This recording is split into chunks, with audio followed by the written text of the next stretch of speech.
అంతరించిపోతున్న అడవులు, తగ్గిన వర్షపాతం వెరసి కొన్ని ప్రాంతాలను ఎడారి అంచులకు నెట్టేస్తున్నాయి. శతాబ్దాల క్రితం భౌగోళిక పరిస్థితి మార్పుతో అనంతపురం జిల్లా వంటి ప్రాంతాల్లో ఎడారి ఛాయలు కనిపిస్తున్నాయి. నిపుణులు ఎన్నిసార్లు హెచ్చరికలు చేసినా స్పందించని పాలకుల తీరుతో అనంతపురం జిల్లాలో ఇప్పటికే కొన్ని ప్రాంతాల్లో ఇసుక తిన్నెలు, నేలకోత, పంటభూమి చౌడుగా మారడం విశాల అనంత భవిష్యత్తును ప్రశ్నార్థకంగా మారుస్తోంది. తేలికపాటి ఇసుక తుపానులు, పచ్చని పంట పొలాలు, రహదారుల్ని మింగుతూ గ్రామాల రూపురేఖలు మార్చేస్తున్నాయి. ఉపగ్రహ చిత్రాల హెచ్చరికలు పట్టించుకున్న పాపాన పోలేదు. గత పాలకుల నామమాత్ర చర్యలు గ్రామాల్లో ఎడారీకరణకు ఏమాత్రం ఆపలేకపోయింది. ఫలితంగా అనంతను ఎడారీకరణకు ఇంకా దగ్గర చేస్తున్న పరిణామాలు అంతులేని వేదన మిగులుస్తున్నాయి. సమస్యకు పరిష్కారం ఎక్కడా అని ప్రశ్నించేలా చేస్తున్నాయి.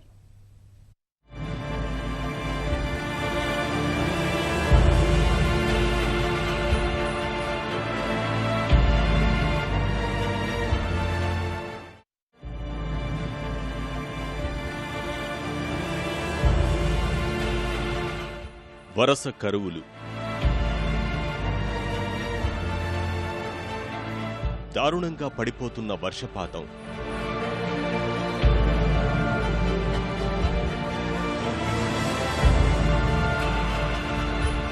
ఇవి కొన్ని దశాబ్దాలుగా అనంతపురం జిల్లాలో నెలకొన్న పరిస్థితులు.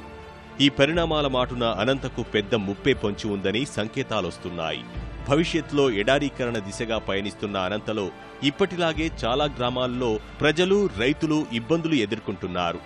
వర్షాభావ పరిస్థితులు, ఏటికేడు తగ్గుతున్న వృక్ష సంపద, పెచ్చుమీరుతున్న ఉష్ణోగ్రత, కనుమరుగవుతున్న నదులు జిల్లాను ఎడారిగా మారుస్తున్నాయి. పెన్నా, వేదవతి, హగరి, చిత్రావతి నదుల ప్రవాహాన్ని చూసి దశాబ్దాలవుతోంది.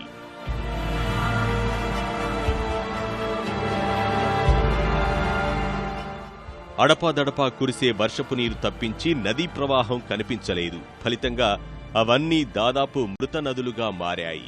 జిల్లాలో 2 మండలాల్లో ఏటా విస్తరిస్తున్న ఇసుక తిన్నెలు అనంతపురం జిల్లా ఎడారిగా మారుతుందనే హెచ్చరికలు చేస్తున్నాయి. కణేకల్లు, బొమ్మనహాళ్ మండలాలను చూస్తే ఈ పరిస్థితి తెలుస్తుంది. కనుచూపు మేర విస్తరించిన ఇసుక మేటలు, మధ్యలో ఇసుక మైదానాలు విస్తరించిన పరిస్థితులే సాక్షాత్కరిస్తున్నాయి.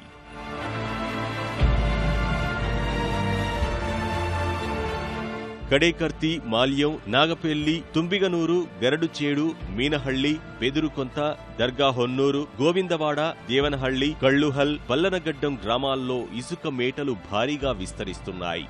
జూన్, జులై, ఆగస్టు నెలల్లో వీచే విపరీత గాలులు, తద్వారా తెరలుగా వచ్చే ఇసుక గ్రామస్తులకు ప్రత్యక్ష నరకం చూపిస్తోంది.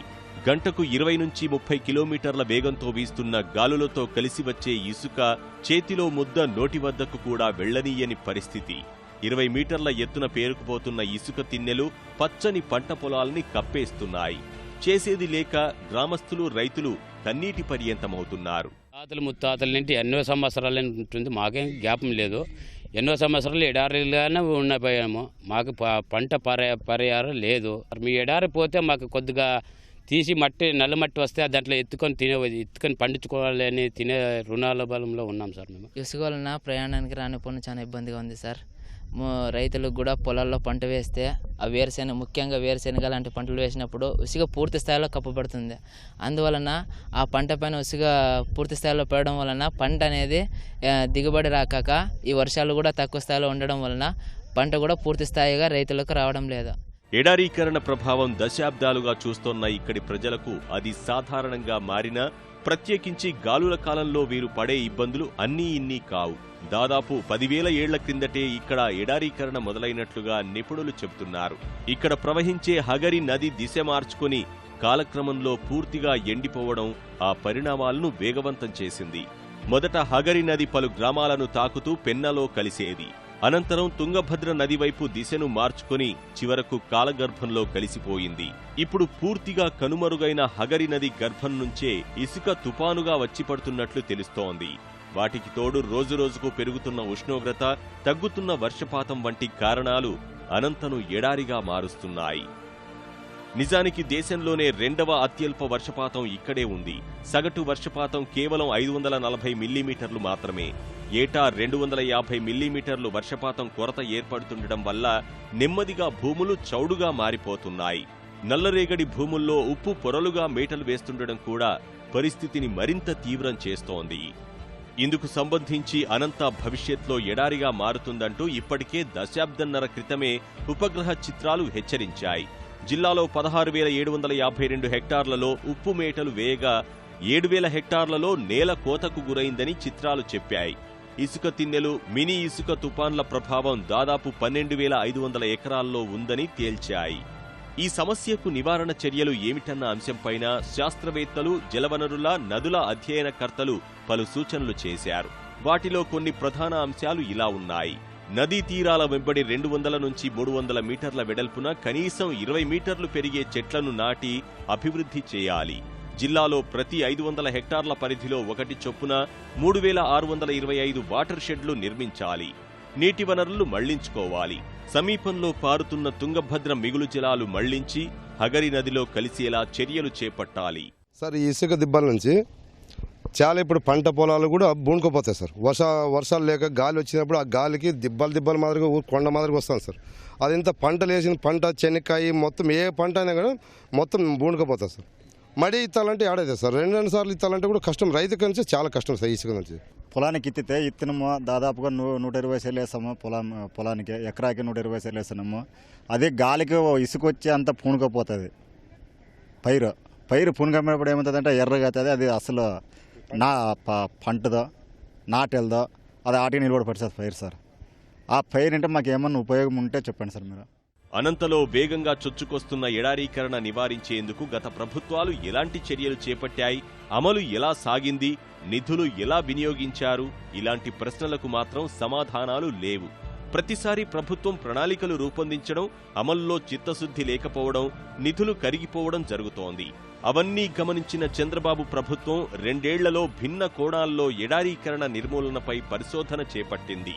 ఆ సందర్భంగా వచ్చిన ఆలోచనే నదుల పునరుజ్జీవం. రాజస్థాన్ వంటి అత్యంత కరువు పీడిత ప్రాంతంలో water man of India Magsaysay award గ్రహీత రాజేంద్రనాథ్ సింగ్ అలా నదుల పునరుజ్జీవింపజేయడంలో ఇప్పటికే విజయం సాధించారు. ప్రస్తుతం ఆయన నేతృత్వంలోనే అనంతలో విస్తరిస్తున్న ఎడారీకరణను కట్టడి చేసే పరిష్కారాలపై దృష్టి సారించారు. తీవ్ర వర్షాభావ పరిస్థితులు, గత ప్రభుత్వాల నిర్లక్ష్యం కారణంగా బొమ్మనహాళ్, కణేకల్లు మండలాల్లో ఎడారీకరణ మరింత వేగంగా సాగుతోంది. గతంలో ఎడారి నివారణ పేరుతో ఈ ప్రాంతంలో మొక్కలు నాటినా వాటిని పరిరక్షించకపోవడం వల్ల కోట్ల రూపాయల నిధులు వృధా అయ్యాయే కానీ పరిస్థితిలో మార్పు రాలేదు.